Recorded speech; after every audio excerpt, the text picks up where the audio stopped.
네, 전국 곳곳이 한파로 꽁꽁 얼어붙었지만 주말 도심에선 수만 명이 모여 대통령의 탄핵 찬반 집회를 열었습니다.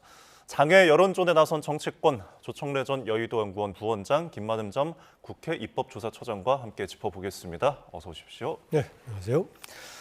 자, 먼저 대구에서 대규모로 탄핵 반대 집회가 열렸습니다. 대구 경북 의원들도 대거 참석을 했고요. 지지 측 결집을 넘어서 중도층 확장까지 노린다라는 이야기가 있는데 영향 어떻게 보세요?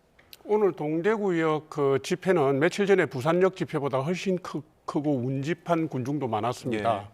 경찰 추산 5만 2천 명, 언론 추산 15만 명 정도라고 하는데요. 네. 이건 뭐 제가 볼 때 단순히 보수나 진보의 결집 양상을 넘어선 수준이거든요. 그러니까 계엄 초기에 내란 프레임을 계속 반복하면서 낙인 찍기를 해온 부분에 대한 전 국민적 각성이 헌재의 변론 과정을 통해서 지금 일어나고 있고, 국가적 위기라든가 자유체제에 대한 뭐 염려, 근심 이런 부분들이 응집돼서 분출된 걸로 보여지거든요. 그런데 예. 특히 이제 20대와 40대, 20대에서 40대의 젊은 층들이 대거 나왔다고 그래요. 예. 그럼 이게 이제 중도층들이 끌림 현상, 중도층들이 지금 이 집회에 나오는 건 중도층이 움직이고 있다는 유력한 어떤 저는 증거라고 보거든요. 예. 이게 이제 초기부터 지금까지 흐름을 볼 때 시간이 갈수록 20대에서 40대가 더 많이 참여할 수 있는 그런 추세로 기결되는 게 아닌가 이렇게 봅니다. 예. 근데 지금 이철우 경북도지사 애국가도 불렀다고 하던데 홍준표 대구시장은 참석하지 않았어요. 왜 좀 다른 행보를 보일까요? 홍준표 대구시장이 내건 이유는 선거법 위반으로 예. 그 진보 시민단체에서 자기를 걸 수 있다 이렇게 얘기를 한 것 같아요. 예. 그러니까 뭐 이런저런 이유로 계속 고발을 당하고 하니까 그런 부분까지 세심하게 신경을 쓴 것 같고요. 예. 지금 이제 중도층까지 움직이는 판이니까 보수 정치 지도자들이 지금까지 움츠리고 있다가 예. 행보를 통한 메시지 정치에 나서는 건 당연한 건데요. 아마도 조기 대선까지 염두에 두고 있는 홍준표 시장은 여러 가지로 고려해야 될 점이 많았겠죠. 뭐. 네. 또 탄핵 찬성 집회와 관련해서 뭐 이재명 대표도 팬카페 제명인의 마을에 이제 글을 남겼는데 내란 사태가 끝나지 않았다 광화문으로 모여달라 이렇게 이제 글을 올렸습니다. 2달 만에 등장이거든요. 이게 어떤 의미가 있는 걸까요? 네, 뭐 이재명 대표 행보 이전에 이번 대구 집회를 통해서 현재 추세가 중도층까지 윤 대통령의 움직임에 호응하고 있다라는 구체적인 지표들은 없는 상황이고요. 기세 싸움에서 조금 강화되는 그런 경향은 있어 보이긴 합니다. 이전까지는 이른바 태극기 부대라고 하는 아주 강한 소규모의 집단들만 응원하는 쪽이었다면은 조금 더 느슨한 쪽도 가담하고 있는 그런 것을 보이지만은 예. 중도층 관련은 조금 그런 지표는 없다. 오히려 그동안의 각종 조사를 보면은 중도층에 대해서는 상당히 소구력을 아직까지도 좀 갖지 못하고 있는 그런 거다라는 지적을 하고 싶고요. 예. 먼저 질문하신 이재명 대표도 이번에 다시 또 집회를 독려했다. 이것은 뭐 두 가지 의미를 갖고 있다고 보겠습니다. 하나는 이전까지는 바로 일주일 전 이른바 민주당의 주된 가치는 실용주의다. 예. 이런 얘기까지 하면서 그동안의 민주당의 행보하고 다른 여러 가지 정책적인 이야기를 내놨습니다. 그런데 여기에 대해서 그렇게 뭔가 호응을 많이 받지는 못했습니다. 아시겠지만 호응받지 못한 이유는 두 가지가 있었죠. 뭐 지금 무슨 얘기를 하든 간에 민주당의 행보에 있어서 중요한 것은 이재명 대표의 이후에 사법적인 책임 2심을 통해서 이것이 어떻게 나올 것인가 가장 큰 얘기지. 예. 지금 정책의 여기를 꺼낸다고 해서 그렇게 이슈 전환이 쉽지 않을 거다 이런 점이 하나 있었고요. 또 하나 되게 이제 이른바 우측 클릭, 우클릭 했다고 얘기하는 예. 것들이 과연 진정성이 있을까 이런 논란 끝에 그동안 역시 이 문제가 있어서 그렇게 소구력은 갖지 못하고 있습니다. 그런 와중에 조금 전에 우리 조 부원장이 지적했다시피 상대적으로 국민의힘 계열 쪽이 많이 집결하는 양상을 보이니까 예.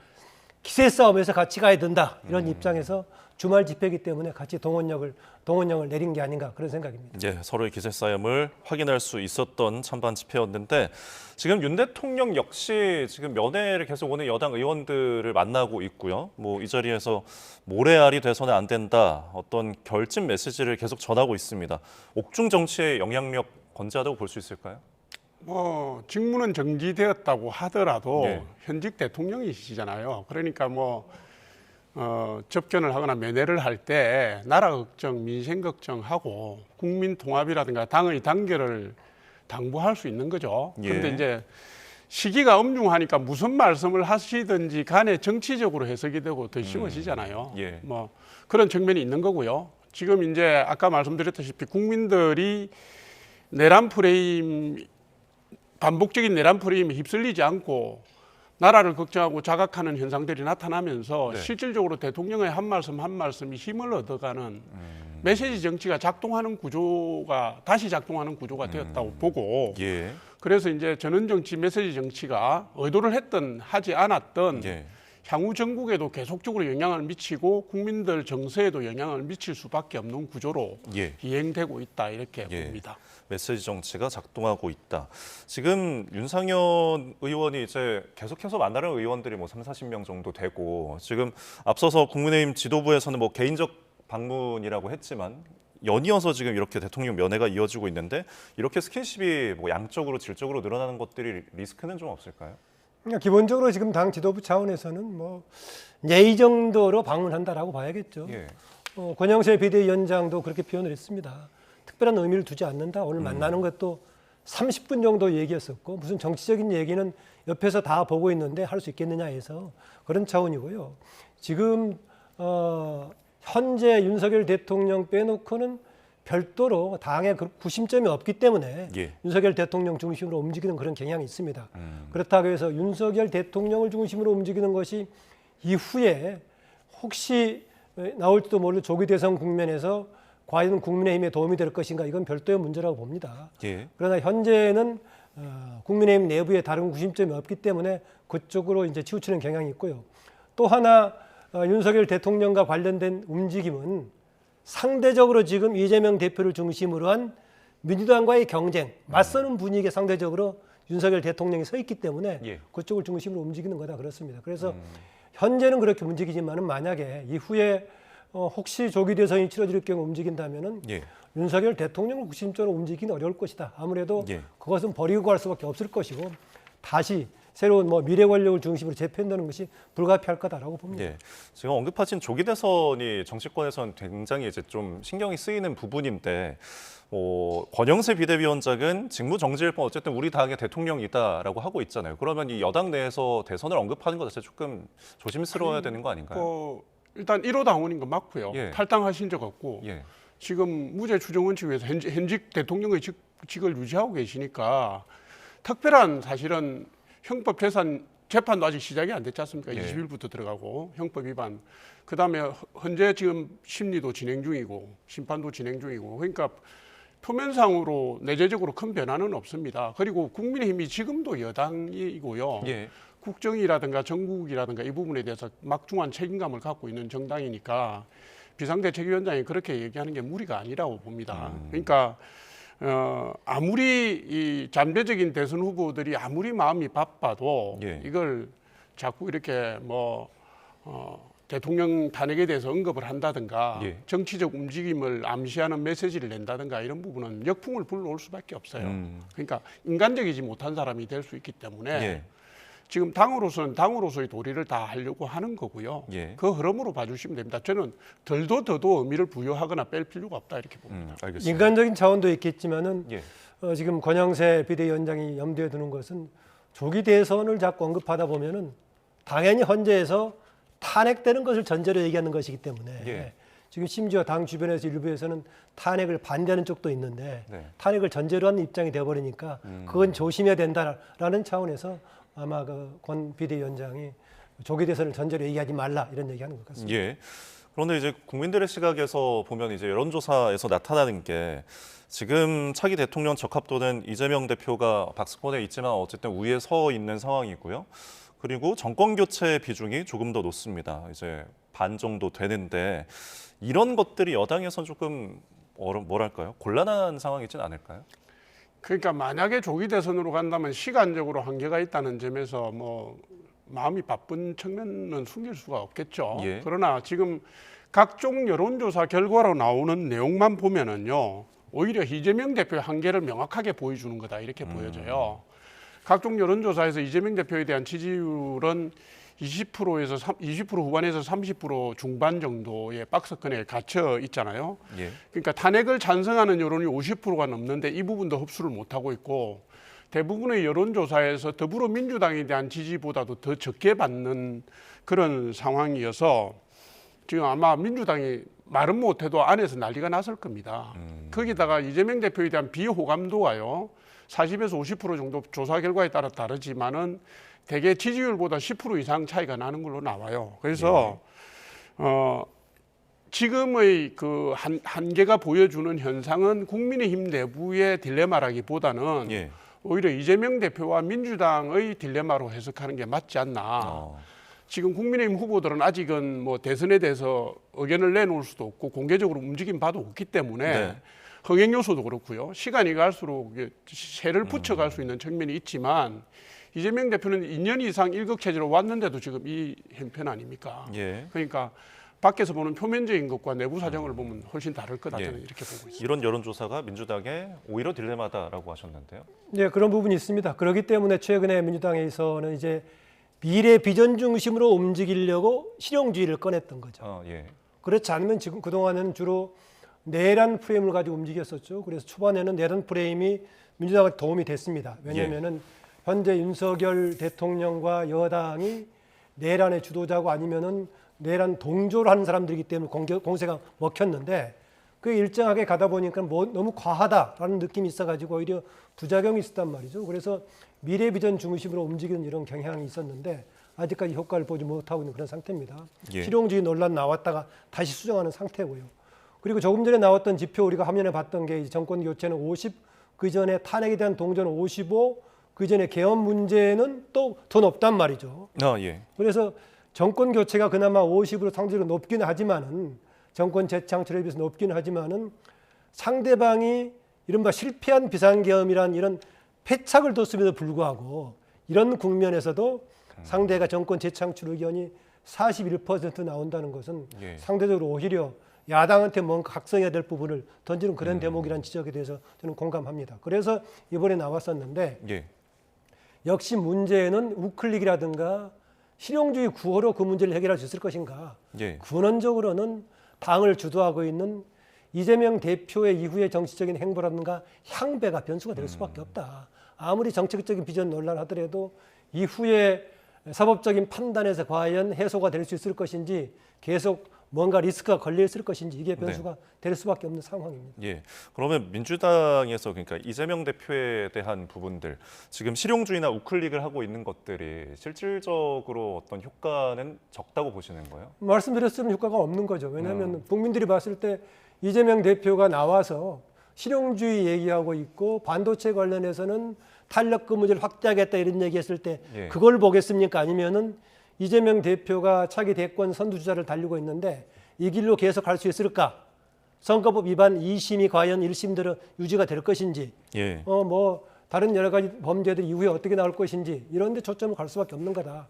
그래서 근원적으로 민주당이 비전 중심으로 움직인다면은 이재명 대표가 가지고 있는 이 핵심 문제를 해소해야 된다. 해소하는 방식은 둘 중에 하나 아니겠습니까? 예. 이재명 대표 스스로 나서가지고 나는 무죄다. 이른바 검찰 쪽에서 조작해서 기소한 것이기 때문에 빨리 법원에서 판단해서 나를 무죄로 만들어달라. 본인이 나서서 빨리 무죄를 확인하는 절차를 겪든가 예. 아니면은 뭔가의 정체 전면에서 빠져서 다른 정책 중심 논란이 갈 수 있도록 비켜주든가 해야 되는데 이 문제를 제기하니까 당 내부에서는 움직이면 죽는다 얘기가 나오고 있고 하는 상황이 되어버려서 상당히 오히려 이 점에서는 한편으로는 앞서 있지만 민주당이 지금 딜레마에 빠져 있는 상황입니다. 예, 알겠습니다.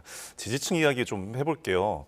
지금 석동현 변호사가 그 윤 대통령 지지하는 대통령 국민변호인단에 10만 명이 넘게 참여한 거를 보고서 2030 청년 그리고 40대 참여가 폭발적이다 자평을 했어요. 이 말의 의미는 어떻게 보세요?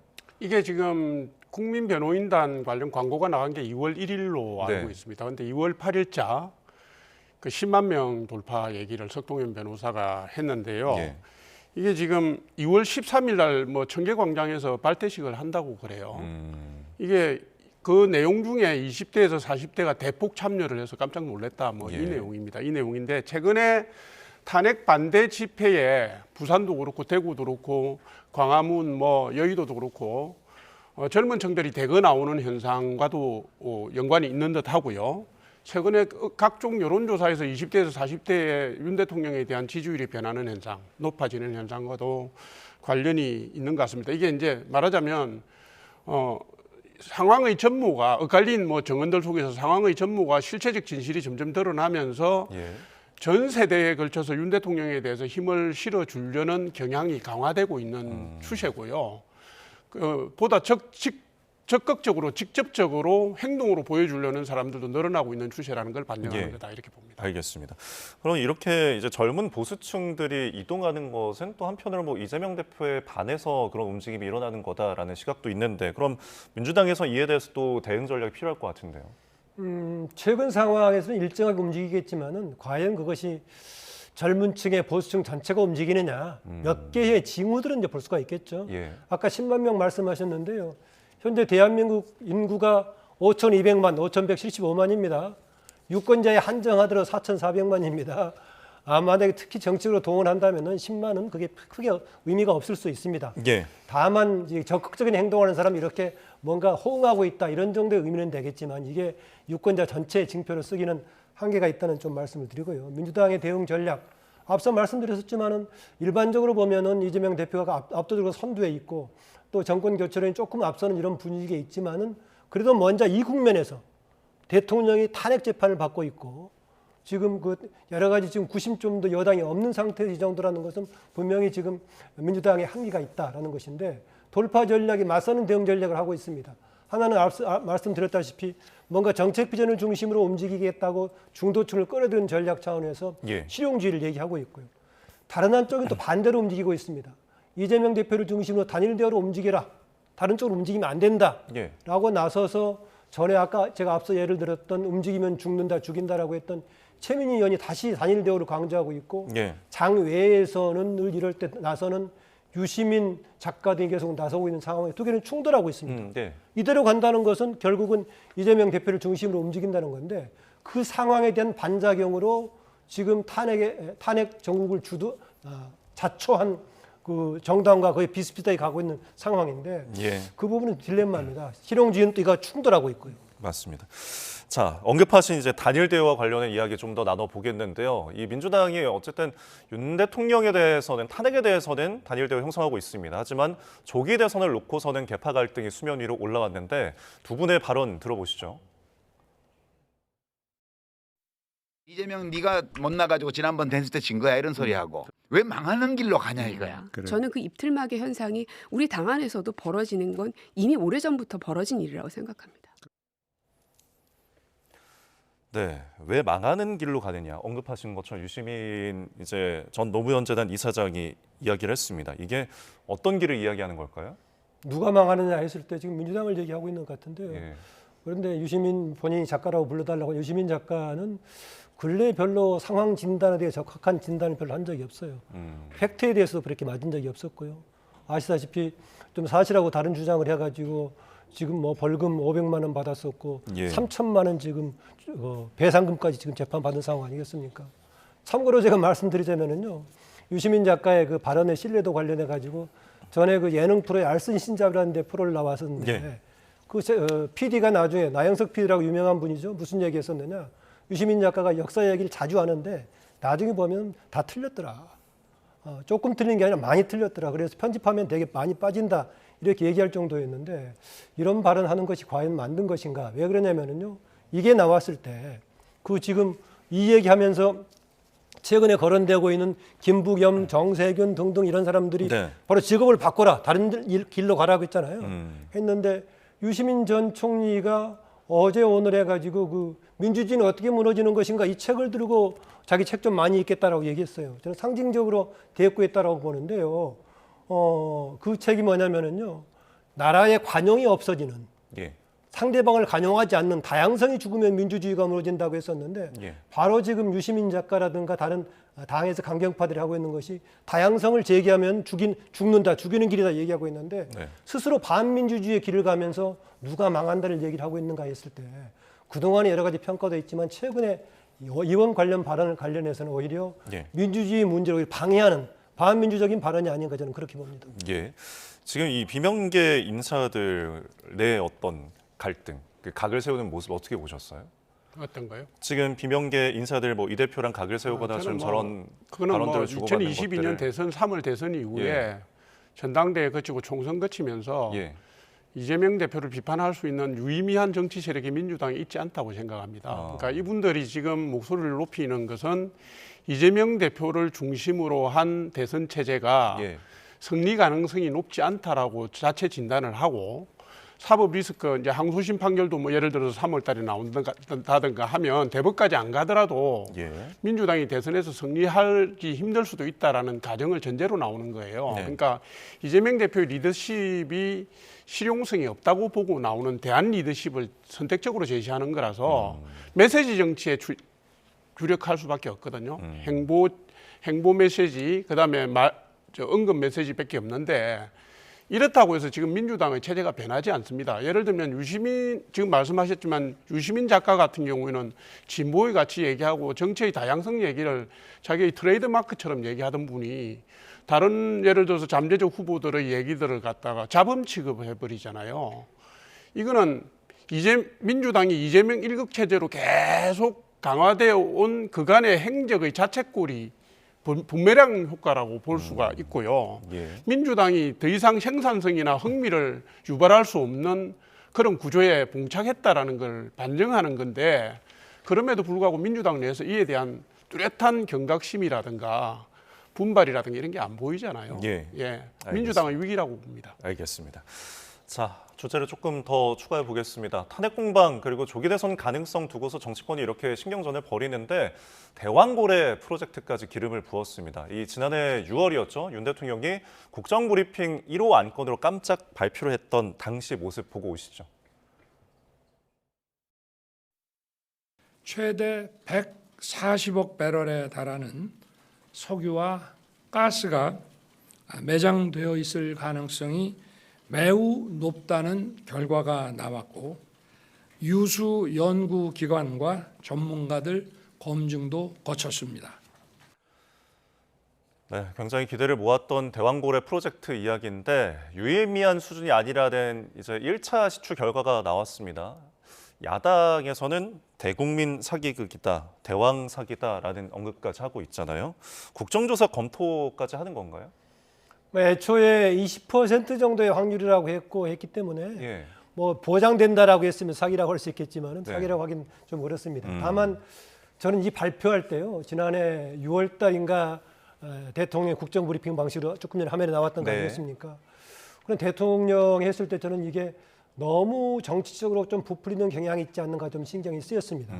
왜냐하면 그동안의 대통령이 다른 문제에는 외교관계에서 나왔던 걸 조금 이렇게 부풀려서 얘기한다든가 나머지 아니면은 야당을 공격하는 이런 정도가 주로 발언이었었는데 뭔가 국가의 생산적인 발언을 처음으로 했단 말이죠. 예. 그래서 주목을 끌었습니다. 대통령이 직접 나와서 했는데 당시에도 이게 정말 대통령이 하다 보면 주식시장도 움직일 거고 할 건데 할 만한 거냐라고 예. 하다 보니까 당시에 20% 정도 확률인데 그럼에도 불구하고 다른 나라들도 이보다 더 낮은 확률을 가지고 수없이 반복해서 하는 거다라는 정도였습니다. 그런데 대통령이 1호 국정브리핑을 했던 것이 이 상황이 나오니까 비판을 할 수가 있을 것인데 예. 이것을 뭐 대국민 사기극이다라고까지 할 수 없다. 이후에 추진 방식은 좀 정치적인 전문적인 걸 떠나서 예. 국가라든가 국가의 전문가라든가 국가 전체의 정치적인 차원에서 이 문제는 정말로 여야가 상관없이 한번 따져봐서 국가에 도움이 되는 방향으로 했으면 하고 주문하고 싶습니다. 네. 지금 대통령실 그리고 정부 여당도 뭐 사업 전체가 실패한 건 아니고 탐사를 계속해야 된다는 입장이 나오고 있는데 방금 언급하신 것처럼 이 대왕고래 프로젝트라는 게 이제 경제성이나 좀 그런 정책적으로 접근해야 되는데 좀 정치적으로 이용된 게 아니냐라는 비판은 어떻게 보세요? 그 산업통상자원부가 왜 2월 6일 날 이런 발표를 했는지 사실 의구심이 들거든요. 그 내용을 보면은 시기에 대해서. 5월에서 6월 경에 정밀 분석 결과 얘기하겠다 예. 이랬고 그다음에 시추 잠정 결론을 볼 때 뭐 영 나쁜 건 아니다. 양호한 결과들도 있다. 그래서 1차 시추 결과를 보고 시추를 중단할 이유는 없다. 뭐 이런 내용을 내놨어요. 예. 그러니까 이게 무슨 얘기를 하려고 산업통상자원부가 했는지를 모르겠는데요. 지금 시추를 한번 해가지고 가스진이나 유전이 바로 발견되는 경우는 제가 알기로는 없습니다. 노르웨이 북해유전 같은 경우는 32번 시추했다가 실패하고 33번째 했고요. 예. 이스라엘 같은 경우는 15년 동안 시추를 9번인가 했다가 발견했고요. 예. 남미의 무슨 가이아나인가 하는 거기는 연안인가 하는 거기는 50년 동안 하다가 실패하고 50년 만에 된 지역도 있습니다. 그러니까 예. 우리나라 같은 경우에 대륙붕에 유망구조가 7개 발견이 됐는데 예. 한 번 하고 말자 이거는 말이 안 되는 거죠. 그러니까 시추는 계속 해야 되는 게 맞고요. 야당은 또 야당의 입장이 있으니까 이것을 정쟁화시키고 공격의 포인트로 삼지 않겠습니까? 그거는 이해는 합니다만은 이게 이제 너무 국민의 기대치를 처음부터 높여는 말씀하셨지만 높여놓은 것 자체는 사실은 예. 정부 여당이 비판 스스로 좀 성찰을 해야 될 필요성이 있는 건 맞는데 네. 민주당의 경우에 얼마 전에 그 후쿠시마 오염수 문제를 보더라도요. 일단 질러놓고 민심을 흔들어놓고 국민 불안 가중시켜놓고 나중에는 뭐 자기들이 바라는 결과가 안 나왔을 때도 사과를 한다든가 뭐 예. 내부에서 반성을 한다든가 이런 거 없었잖아요. 그러니까 일단 질러보는 거로 이해를 합니다. 정치적 행동일 뿐이죠. 알겠습니다. 그럼 이제 연구개발이나 투자처럼 뭐 길게 봐야 하는 사업이라면은 앞으로 6개 공부를 더 들여다봐야 되는데 문제는 지금 예산이잖아요. 네. 뭐 98% 지금 야당에 의해서 삭감이 된 상황인데 그러면 이 돈 문제는 어떻게 해야 되나요? 추경해야 그러니까 되나요? 지금 민주당이 밑자락 까는 게 사기라고 치고 나오는 게 추경이라든가 이 부분에서 이 예산을 못 맞춰주겠다는 얘기를 하는 거 아닙니까? 그리고 지금도 이 얘기를 합니다. 작년에 예산을 대폭 삭감할 때 대왕고래 예산도 거의 전액 삭감을 했거든요. 그러니까 이 부분에 맞춰서 그 예산 삭감한 게 잘했다는 식으로 지금 치고 나오고 있기 때문에 추경 밀당을 할 때 이 문제도 분명히 문제가 될 것 같아요. 그러니까 시추공 하나 뚫는데 1,000억 정도가 든다고 하니까 예. 민주당의 협조 없이는 추경을 편성하더라도 이 부분을 관철하기가 쉽지 않은 건 사실입니다. 예, 그런데 그렇습니다. 국민을 보고 나라의 미래를 보고 정략적으로 할 게 있고 안 할 게 있죠. 민주당이 이 부분에 대해서는 좀 경각심을 가져야 된다고 네. 생각합니다. 추경은 쉽지 않아 보인다고 하셨는데 대왕고래 프로젝트 계속 가동해야 된다고 보세요? 앞서 말씀드렸지만 이건 제가 판단할 수 있는 사항은 아닌 것 같고요. 이거는 정말로 전문가들이 의견을 같이 모으고 또 이 주문한다고 해서 여당 야당이 들을지 모르겠습니다만은 정말 이 부분은 여야를 떠나서 예. 정말 이건 국정 협의 차원에서 해결해야 되는 문제다. 어느 정책이든가 일정하게 정치화되는 것은 불가피한 측면이 있긴 합니다. 그런데 아다시피 초반에 대통령이 장관 정도가 발표해야 될 상황을 대통령이 국정 브리핑 1호로 발표를 했고 더구나 이번에 그 비상계엄의 요건의 하나로 예산 삭감 이 부분을 들었단 말이죠. 예. 그러니까 야당이 이 문제를 지적할 수밖에 없는 상황입니다. 어쨌든 이거는 전문가들이 모여서 판단을 하고 다른 전국의 대결하고 상관없이 예. 여야가 합의해서 국가적인 차원에서 한번 이건 예. 결정해야 될 판단해야 될 사안이 아닌가 저는 그렇게 네. 봅니다. 정치적인 부분보다는 좀 더 경제성이나 정책적인 부분으로 접근해야 된다는 이야기로 저희가 듣겠습니다. 자, 지금까지 조총래 전 여의도 연구원 부원장, 김만흠 전 국회 입법조사처장과 이야기 나눠봤습니다. 오늘 말씀 고맙습니다.